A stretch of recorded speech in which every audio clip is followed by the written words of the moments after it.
आमोद राय के पास चलेंगे, लेकिन एक अहम खबर बता दूं आपको। पश्चिम बंगाल में मतगणना के दौरान झड़प हुई है तोमजुर में और टीएमसी और बीजेपी समर्थकों में हाथापाई तक हुई है। कई समर्थक घायल हुए हैं। वहीं पुलिस ने हल्का बल प्रयोग भी किया है और ये जो आशंका है ये अभी एक घटना तक महदूद हो तो भी शुक्र करेंगे, क्योंकि वहां ये अंदेशा बड़ा हो सकता है। लेकिन पुराने सवाल को लेकर मैं चलूंगा आमोद राय के पास। आमोद, क्या ममता अगुवाई करेंगी और इधर एक फॉर्मिडेबल कोई फोर्स बनती दिखाई दे रही है क्या, या इसके पहले भी इस तरह की कोशिशें हुई हैं, जो पहले हुआ था वही अंजाम इस बार होगा अगर होता है तो?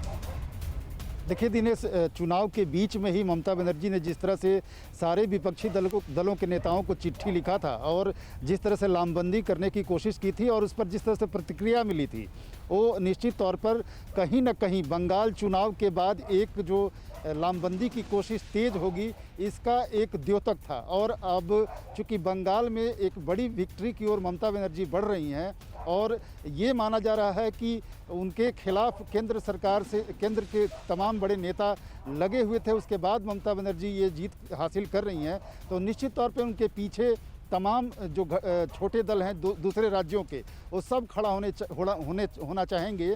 लेकिन सवाल फिर वहाँ वही आएगा जो पहले भी आता था कि क्या कांग्रेस ममता बनर्जी के बैनर तले पीछे खड़ा होना चाहेगी, क्योंकि जब भी विपक्षी दलों को एक होने की बात आती है तो वहाँ एक कांग्रेस बड़ी पार्टी है, राष्ट्रीय पार्टी है, और वो कहीं ना कहीं उसका मामला फंसता है।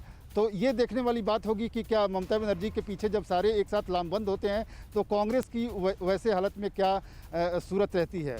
दूसरी बात, क्या बीजेपी के नेताओं के खिलाफ तमाम राज्यों के जो दूसरे नेता हैं, क्योंकि पर्सनल रिलेशन भी राजनीति में दूसरी पार्टियों से भी रहती है, तो क्या सारे ममता बनर्जी के पीछे खड़ा होना चाहेंगे?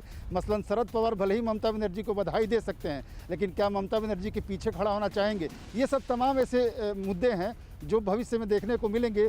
लेकिन इतना आसान नहीं होगा कि ममता बनर्जी के पीछे खड़ा होकर सारा विपक्ष लामबंद हो जाए, क्योंकि विपक्षी दलों में भी बड़े सवाल ये है, क्या ये मतलब 200 पार की बात ठीक है, ये समझा जाएगा कि अक्सर लक्ष्य बड़ा बनाया जाता है ताकि अगर वहां नहीं तो उसके आसपास जाकर ठहरें। परवाह देश की, सोमवार से शुक्रवार रात 10 बजे TV9 भारतवर्ष पर।